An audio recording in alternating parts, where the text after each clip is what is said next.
Good morning, it's Friday and on Sunday morning I am flying out to Mallorca for a holiday. Happy days, but I've got a super busy day ahead of me in order to get prepared for going away. I've got a job in Derby first thing, then I got to go to Nottingham for a job. Then I got to take my machine over to Barnsley to get it fixed. I'm having issues there, I'll show you that later. Then from Barnsley I'm going to go to Lorton, Nottinghamshire to drop my trailer off, which is being fixed as well. So that's a lot of driving, a lot of busy work to do, trying to get it all done, crammed into one day so that I can be prepared for my holiday.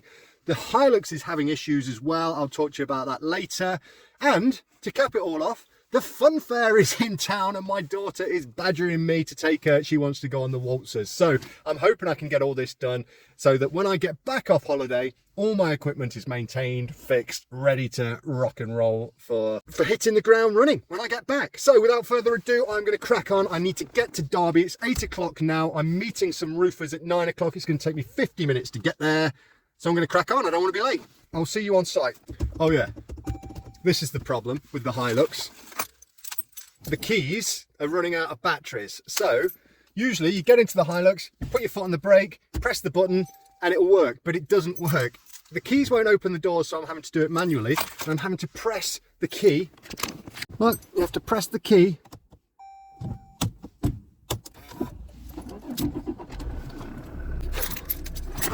The Hilux is going in for a service. My father-in-law is kindly taking it in for a service while I'm away. It's going to have its oils done, its brakes done, it's got a recall. They're going to change the batteries on the keys. So hopefully the keys will last me long enough to get me through today without leaving me stranded, and get my father-in-law to Toyota in Mansfield to drop this thing off. And then all will be well when I get back.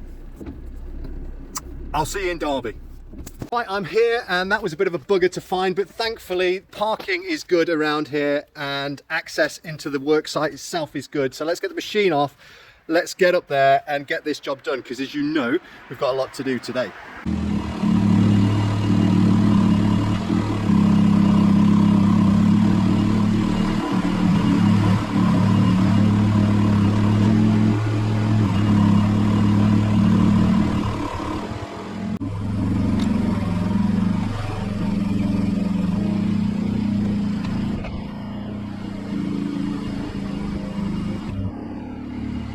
I'm just going to show you a quick look at what I think we're doing here. Steve, the chap I'm working with, is just gone to get his harness. You may notice I'm also wearing a harness. This is a new development. I'll tell you why. The missus has just had to renew our insurance, and the lovely people at the insurance company looked on my website, saw our cracking YouTube videos and said, right, that's it. We're not touching him unless he starts wearing a harness. So there you go. I'm going to start wearing that in future. I also have to now be insured for hot works because I use a grinder to cut off chimney flues. They like to get their money's worth out, you don't they, insurance companies, but they are a necessary evil and I love them very much, honestly. Thank you, Mr. Insurance Man, for insuring me. Anywho, yes, Steve's gone off to put his harness on. I'm going to show you what we're doing. I think this is our job, to put some lead to cloak this corner here, stop water getting in there. Shouldn't take too long.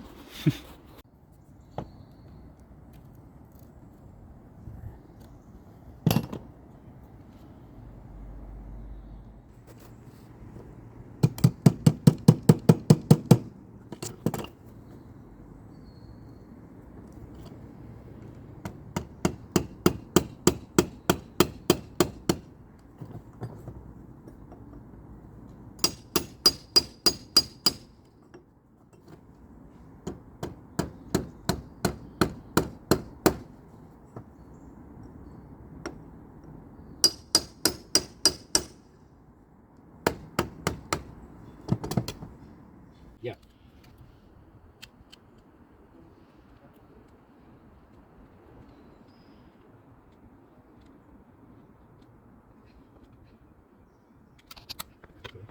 Just to recap on what the issue was here, the corner of this building is all damp inside, and we've come up, we've checked the condition of this roof, which is in good condition. That gutter down there is all clear, so we're happy that there's it's not an overflowing gutter getting onto the brickwork. All this lead work around here is in good condition.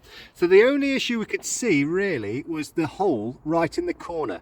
So we've cloaked that, or Steve has, and he's lapped that lead around the corner, sealed all this with lead sealant and sealed any gaps in the brickwork. Other than that, we can't see what else the problem could be. So we're hoping, fingers crossed, that will solve the problem. Now it's on to the next job.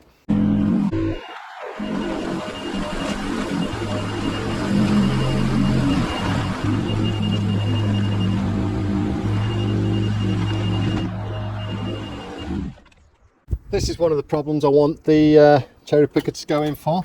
One of its issues.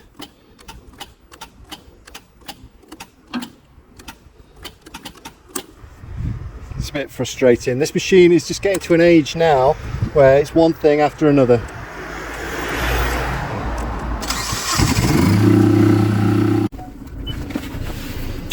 Right, I'm back in the truck. We made good time on that first job, so now I've got to go to Bassford with the same lads to fix a roof there.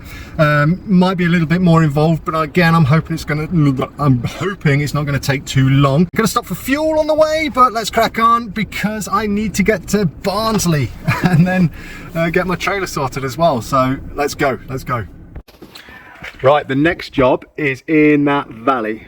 We've got a nice space in front of the building, but I've had to park all the way down here because it's quite a busy road.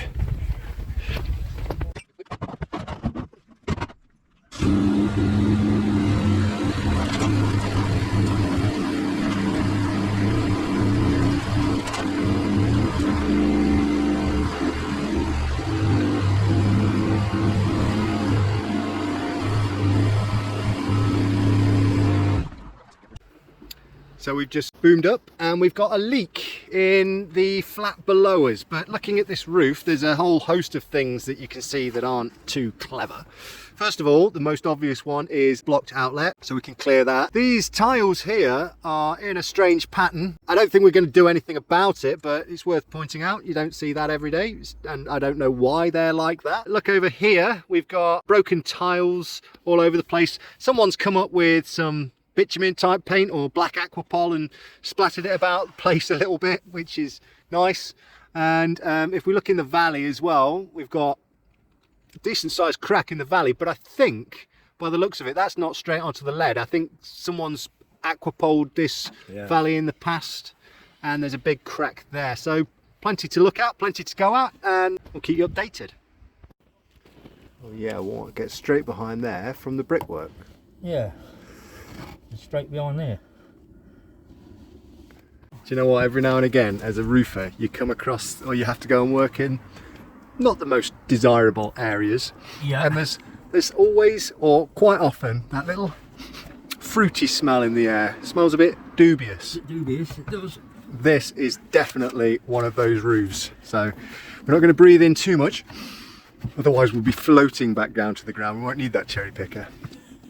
We are just uncovering the lead that there's a tunnel that goes under a chimney, and when you pull it all back, there's the end of the lead that goes through the chimney, and look at all this timber here. It is just absolutely sodden. There's not much overlap here, and I think any kind of heavy rain, we've got a blocked outlet at the other end, so if this is backing up, I suppose it's backing up, just getting straight in there.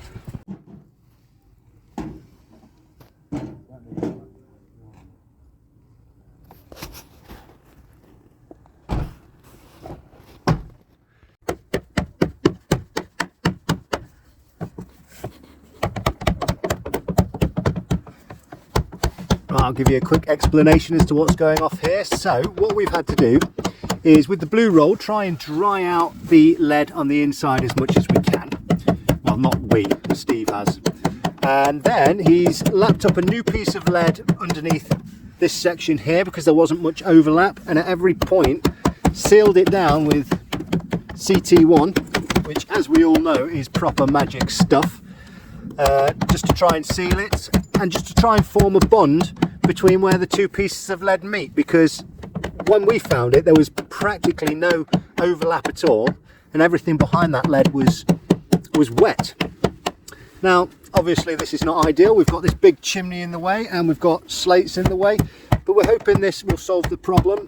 it's certainly going to be a marked improvement, particularly if we can keep that outlet clear, because I believe with that outlet there being blocked, water's going to build up in this valley, it's going to come through and it's just going to run straight underneath this lead up here where there wasn't much of a seal. So with what we've done here and tried to bond these two pieces of lead together and give it a better overlap, keep that outlet clear, that should solve the problem.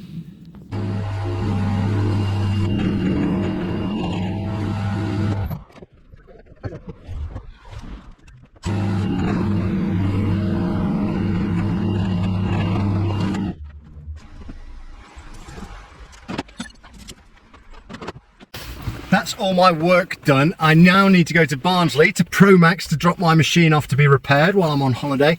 That's going to take me about an hour and a half. So now it's just a case of dropping everything off to get it all maintained. So let's go.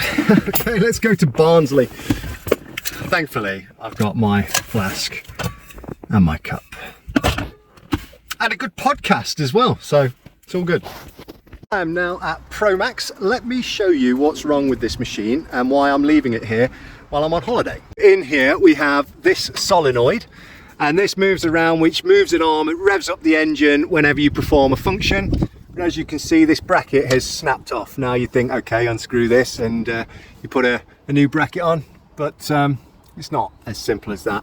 We'll leave these boys to do it. I've also got an issue with starting the machine, which I've featured that in a few videos recently where I've had trouble starting it. And something I've noticed recently is that if you're using the legs over a long period of time, they're starting to creep down and it's making the machine unstable. So the guys at Promax are going to fix that for you. For you, for me. But when I turned up, here is the Spider 2095. This possibly could be my next machine, maybe. I'm interested in that machine, I must admit. It does look good. The only thing I'm not sure about is how good is it at its outreach. I'd like to use it for a month and live with it. A lot of dosh, but you know, probably good for the next 10 years, something like that. This machine is on its way out, but we've got to get it repaired. We've got to stay in business for now, haven't we? And worry about these kind of things when I get back from my holidays.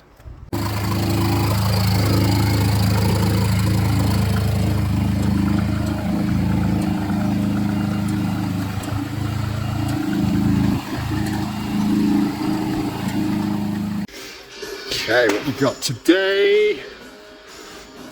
A Spider 3315, 2714. There's some kit in here. That's in here. Ooh, a 2095, another one.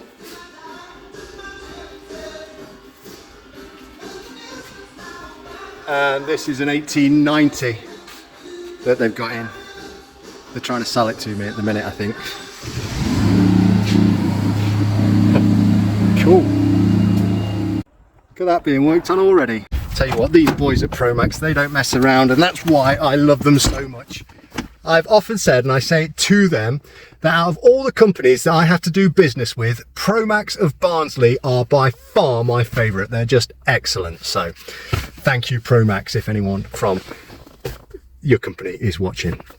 Right, back to Nottinghamshire. We've got to drop this trailer off, but I think I might need to go home first, go back to base, pick up all the broken tyres that I've got for the trailer, all the pop tyres, because the mechanics can put some new tyres on those as well. I like to have plenty of spares. So back to base, get some provisions, and then take my trailer for repairs. Right, like I said before, I'm back at base now. Got a few bits to load up. Now, I get through quite a few tyres on my trailer, so every now and again I'll take them to my mechanic and get them all fixed in bulk. So I'm here to chuck those onto the back of the trailer and they'll get them fixed for me. These ones need fixing. But that's not all. See, the other day I had a digger here tidying the place up and I removed a flower bed right in the corner there. And let me show you what I found in that flower bed. Please excuse the state of this place, it is a work in progress.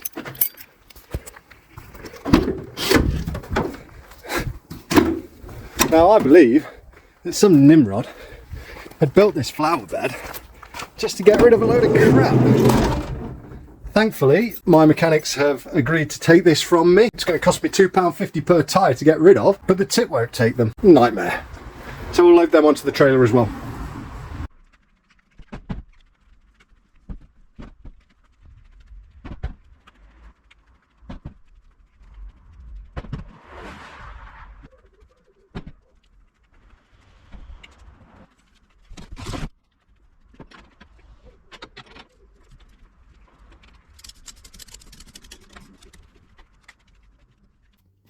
Next stop, Lawton, Nottinghamshire. That's where my mechanics are. That's where we're going to drop the trailer.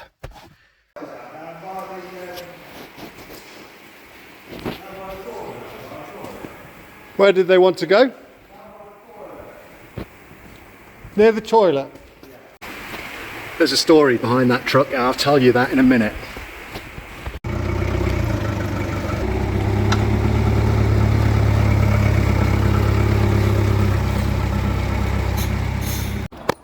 Right, I'm back.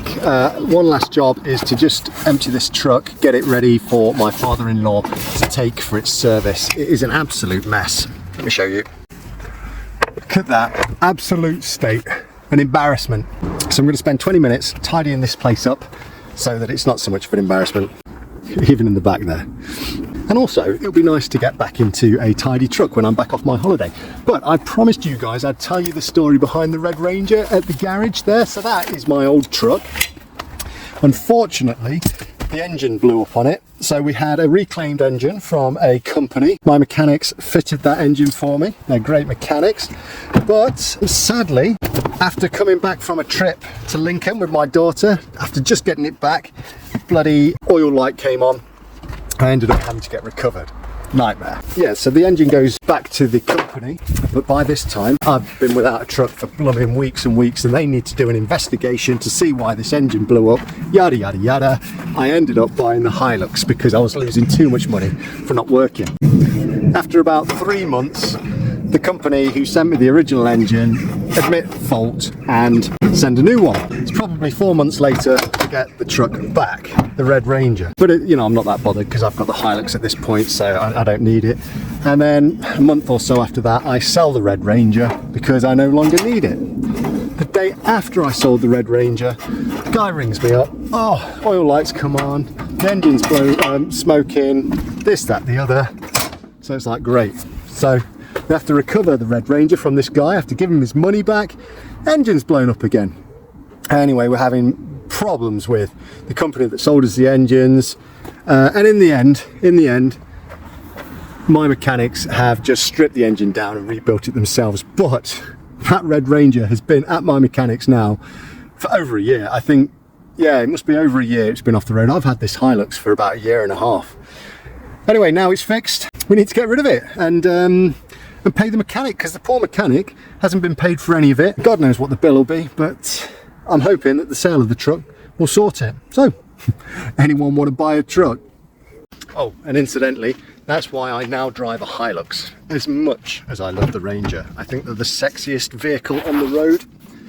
They're just not reliable. The vehicle I had before that red one was another Ranger, and the engine blew up on that as well. Hello. Okay. Right, okay, very good, very good.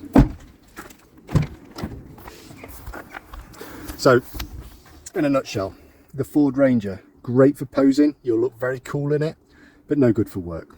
Sorry about that. That's the truck tidied, so I'm done. There's only one job left to do that I promised my daughter. That's to go to the fun fair. So, off home, quick shower, some tea, and then go to the fun fair. What fun! I hope you enjoyed this video. If you have, please give it a thumbs up. If you've got anything to say, leave it in the comments, and subscribe for more content just like this. Thanks for watching. I'll see you on the next job.